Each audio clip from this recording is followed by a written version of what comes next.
Nakakatuwa kasi ang kinis ng balat ng duck. Para siyang bagong skincare, gano'n. Ito na yung unang-unang restaurant na nakita ko kasi nagulat ako, ang mahal pala dito. Okay, mag-isa lang ako dito ngayon. Hi! Parang triple yung lamig dito kaysa dun sa Shanghai.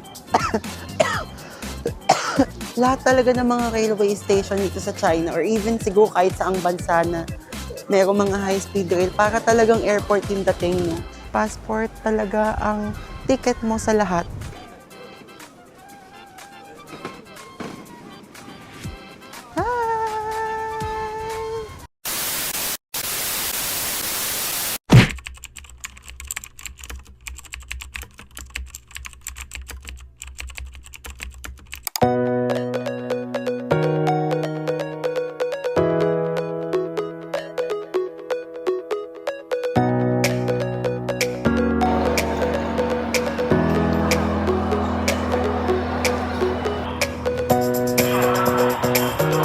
Here's a Shanghai to Beijing second-class high-speed rail guide so that you will not repeat the same mistakes that I did. Hey! This is CJ, your prom-the bestie from Laguna. So make sure to plan your trip ahead of time kasi if same day or the night before kayo bibili ng ticket, possible na standing kayo kasi walang reserved seats. Pwede ding wala talagang available train if same day or during holidays kayo mag-purchase ng ticket kahit standing kapag puno na yung train. Madami namang schedule usually and iba-ibang railway stations ang available, so piliin nyo na lang yung convenient and yung malapit sa location nyo. You can buy your tickets on Agoda or on Klook para less hassle and secure nyo yung trip nyo. I-redeem nyo na din itong mga discount codes ko for your other bookings, pandagdag pagkain at pamasahin nyo din na.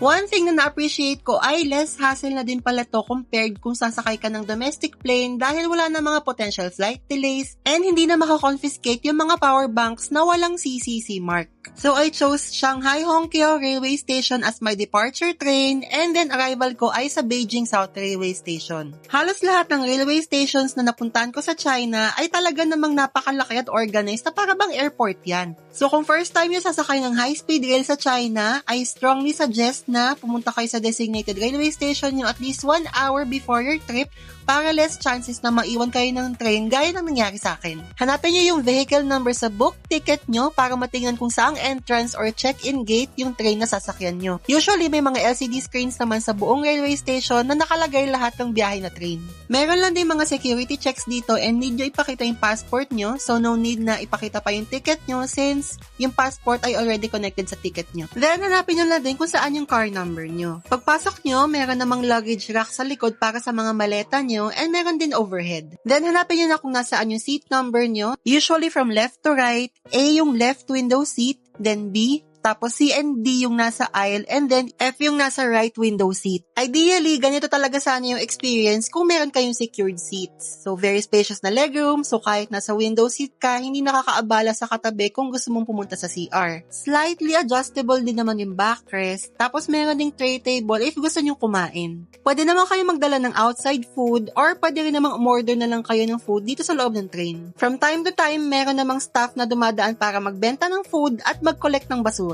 May water dispenser at meron ding malinis na CR. So either squat toilet or regular toilet, depende na lang kung anong car number yung mapapatapat sa inyo. Actually, comfortable naman talaga sana yung biyahe, pero kung kagaya ko kayo na mapapatapat na standing at walang reserved seats, try nyo na lang din makipag-communicate sa staff kung meron pa silang pwedeng i-offer na seat sa inyo. So in-offer na lang sa akin yung seat na inuupuan nila mismo ng mga crew. Pabaliktad nga lang yung pwesto, pero much better na dito kaysa naman sa nakatayo ka ng 5 oras sa buong biyahe. And then, on time naman yung arrival sa Beijing South Railway Station. Kung may maleta kayo, diretso na kayo agad sa parking and hanapin nyo na yung area para sa e-hailing para ma-pick up kayo ng DD papunta sa hotel nyo. Like and follow for more travel videos and please subscribe to my YouTube channel at CJ Ladaga. Bye-bye!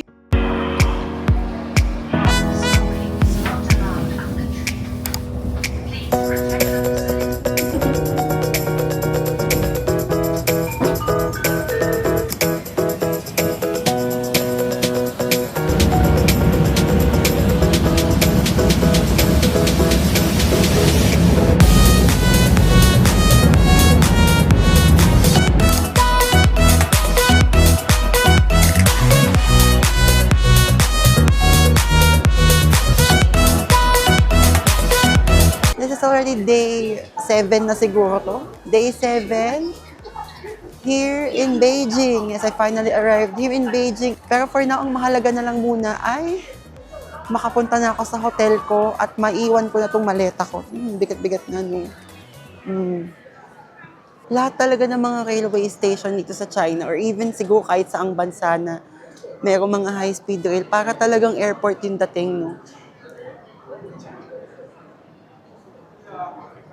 Yan, hanapin natin ito. Siguro dito tayo sa East Parking. Kasi, so sa parking ENB yung e-hailing. So, I assume dito yung mga DD sa e-hailing. So, akit tayo dito.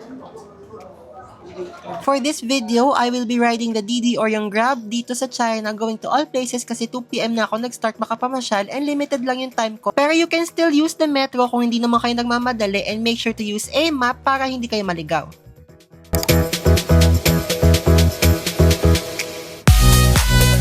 Yan, hindi naman kalakihan talaga yung room. Literal natutulugan lang. Ito na agad yung bed. May side table doon. Mayroong counter table dito if ever you want to work. May chair, may TV na for sure hindi mo naman papanooran. May sink, may mirror, and a bathroom of course. Yan, yung toilet. Yun lang siya. The only thing na hindi ko gusto dito, baka nasaktuhan lang yung room ko, is ito. Hindi pantay yung flooring nila. Ewan ko kung bakit. If you're just looking for a budget hotel here in Beijing, this is worth booking for. Mga around 10 minutes na lakad nga lang to from Dongxi Station and Zhangzhizhonglu Station. I originally booked this on Agoda, however, hindi na available yung booking page, pero you can also book this on trip.com. Link is in the description box and we'll also put the link for Agoda once it is available again. Hi! Dito na ako ngayon sa Beijing. Naghihintay na ako ng DD ko going to the Forbidden City, South Gate or Meridian Gate ba yun? Sobrang lamig dito ngayon. Diyos ko. Pero nakakalungkot kasi feeling ko ang lalayo din ng mga galaan. Titinan ko yung A-map. Pagbaba mo sa nearest subway or metro station, maglalakad pa ng 12 minutes, ganun. Parang napapagod na ako maglakad. Parang lahat na kailangan lakarin dito mula sa subway ng napakalayo. Grabe yung lamig dito ngayon. As in, parang triple yung lamig dito compared sa Shanghai. Ganun yung feeling. Parang feeling ko nga pa winter na dito. Yan, hindi na ako nakapag-video kanina nung mula airport, mula railway station papunta sa hotel ko. Pero, kasi minadali ko kanina yung pagpunta ko. Pero nagdidi lang talaga ako from railway station to my hotel, which is Insia Hotel. So, okay naman siya, pero hindi nga lang siya pinakamalapit pa din sa subway. Mga around 500 meters pa siya. Kaya naman maglakad kasi nagmamadali na ako since 2 PM na, first destination ko pa lang ngayon, which is yung Forbidden City. So, kailangan ko na rin magmadali kasi syempre first destination pa lang natin ngayon 2 PM na. And alam niyo naman tayo, wala tayong dapat sinasayang na oras. Once na makarating sa isang lugar, dapat talaga sinusulit natin yung perang binayad natin kasi hindi naman tayo anak ni Henry C. Para mag-staycation at tumambay lang sa hotel.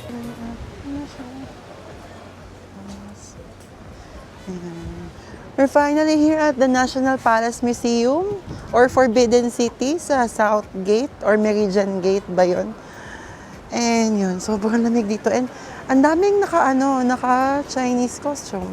Parang ganito si ate, oh. Yan, oh. Ang daming mga nagaganto-ganto dito kanina pa. Hindi ko na mabilang kung ilan na yung mga nasa lubong ko.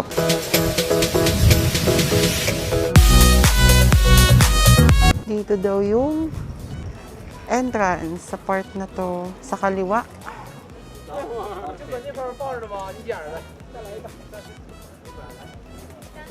Daming mga naka-costume dito.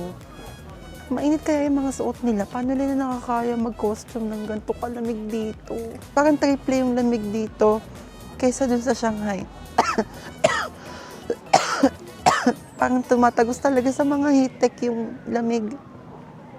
Feeling ko tuloy malapit na mag-winter dito. Ang lamig eh. Forbidden City or the Palace Museum is a UNESCO World Heritage Site and home of the former 24 emperors during the Ming and Qing dynasties.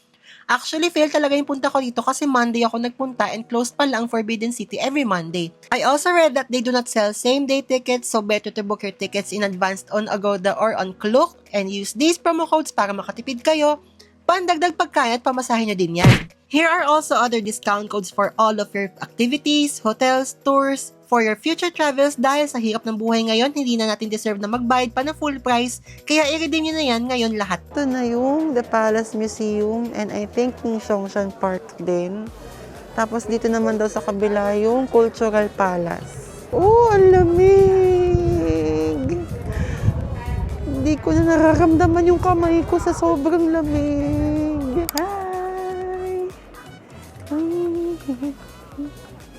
Dito na ata banda yung Zhongshan Park or parang dun yata sa loob nun. Pero tingnan natin kasi parang mas may daan pa dito. Dito tinuturo yung araw. Ayun, entrance. Ayan, dito tayo. Entrance ng Zhongshan Park. So, bumili na rin ako ng ticket na worth 3 dito sa Zhongshan Park. I think malaking park din naman to. So, let's see kung anong meron dito. So, before pala kayo pumasok, as usual, you should always bring your passport with you kasi passport talaga ang ticket mo sa lahat. Hindi ka makakapasok sa mga lugar dito pag wala kang passport. And be prepared with only bag check. As in kahit saan. Subway, MRT, railway station. Ito dito sa part na to, chinek pa nila yung bag ko. Very strict ang China sa kanilang mga security protocols. So, yun. Ay, ang ganda naman doon sa part na yun. Tingnan nyo. Parang luneta. Just go, ibang level yung lamig. 13 degrees Celsius, pero it feels like 2.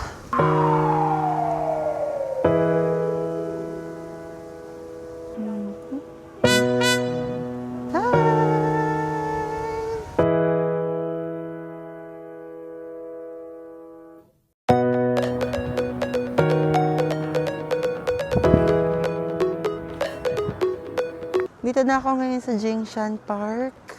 Actually, sa East Gate ako pumasok. Kasi hindi pwede magbaba dun sa South Gate. So, yun. If ever lang naman napupunta kayo dito, pin nyo lang yung pinakamalapit. Laging ganun lang. Ipipin nyo lang yung pinakamalapit na pwedeng drop-off point. Then, mag-A-Maps na lang kayo pag maglalakad kayo. A-Maps naman ay napaka-reliable na map. Para siyang Google Map natin sa Pilipinas. Pero yun lang yung gumagana dito kasi ang Google Maps ay hindi gumagana dito sa China. Okay? So, yun. Sa totoo lang, hindi ko na kinakaya yung lamig. Sobrang, ito na yung pinakamalamig na naranasan ko. Nag-autumn din naman ako sa Japan last year, November. Pero pero kinaya ko naman yun. Ito, kailangan ko na mag-puffer jacket bukas. May dala naman ako. Pero yan siya, medyo madilim na. Mas maganda to kung maaga-aga kayo makakapunta. Pero yan, sa'yo lang mag-ikot-ikot muna dito. May pagoda doon. Tignan natin. Uphill. May pagoda doon sa area na yan. Wish ko lang hindi ako magkasakit bukas kasi mag-Universal Studios ako. Pero feeling ko talaga puffer jacket na ako hanggang makaalis dito sa Beijing. Sobrang lamig. Ang hirap talaga. Feeling ko hindi ko na kaya umakyat sa mataas na part. Pero ibang level na din kasi yung lamig. So kung ano na lang siguro yung makayanan kong maipakita, yun na lang ako. Then move na ako sa next destination. Most likely sa Tiananmen Temple ba yun? Or ano, tapos punta na akong Wanfujing. Nakalagay din naman doon sa parang ticketing office sa labas. Low season daw talaga ngayon. Ngayong mga panahon to. Parang from November to March 2026 daw low season. Kaya hindi na rin nakakapagtaka na parang hindi naman masyado matao ngayon dito. Pero yeah, feeling ko maganda naman to kung maliwaliwanag pa. Oh, di ba? Ang galing lang ng camera ko, yung liwanag sa dilim. Oh, may pagoda doon, no? Kita nyo ba? Pero hindi ko na siya kayang akyatin. Hanggang dito na lang ako.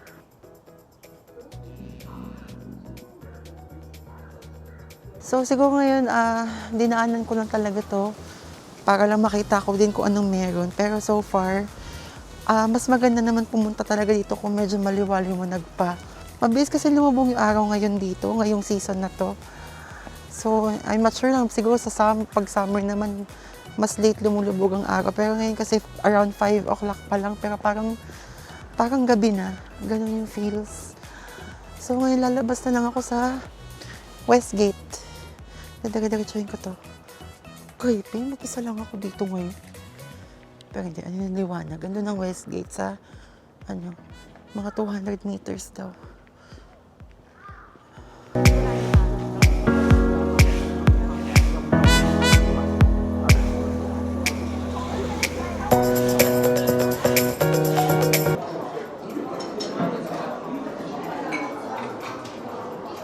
Nakakatuwa kasi ang kinis ng balat ng duck. Para siyang bagong skincare, gano'n. Yung glossy, oh. Mas makinis pa sa mukha ko yan. Di ba, oh. Pero at the same time, para siyang yung balat ng sa crispy pata. Ganun yung nalasahan ko kanina. Nag-decide na talaga ako na ikat ko na muna yung itinerary ko ngayong araw kasi hindi ko na talaga kaya yung lamig. Pero ngayon, nag-decide ako na pumunta na lang muna ako dito sa One Fujing Market Street, Walking Street. Basta yun yung parang famous sa shopping district dito sa Beijing. Kumbaga sa Shanghai, yun yung parang Nanjing. So yun, naghahanap talaga ako ng Peking duck. Kasi famous daw talaga ang Shanghai sa Peking duck. So yun, umorder ako dito sa Quanjig. Ito na yung unang-unang restaurant na nakita ko. Kasi nagulat ako, ang mahal pala dito. Pero di ba rin na? Kasi gutom na talaga ako. Hindi ko na talaga kaya yung sa labas, yung lamig sa labas. And anyway, mukhang okay naman siguro itong restaurant na to. So, try na natin. Kaso lang walang sausawan pala. Ito lang siya. Sige, try natin ito. Kasi ito, mayroong balat dito na binigay.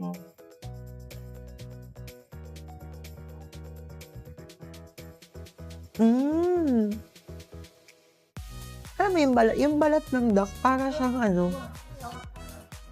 siyang yung sa crispy pata. Parang ganyan pa karamdam. Tikman natin, may laman naman ngayon. Oh.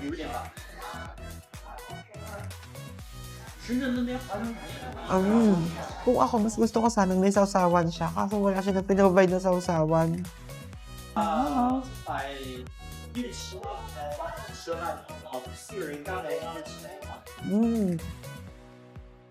Ayan. So, nag-request na rin pala ako ng sauce.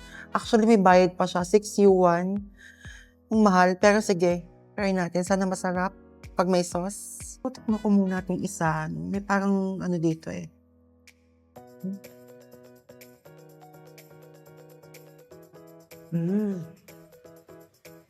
Yung isa, medyo parang mala barbecue sauce. Ito naman, sana hindi maanghang.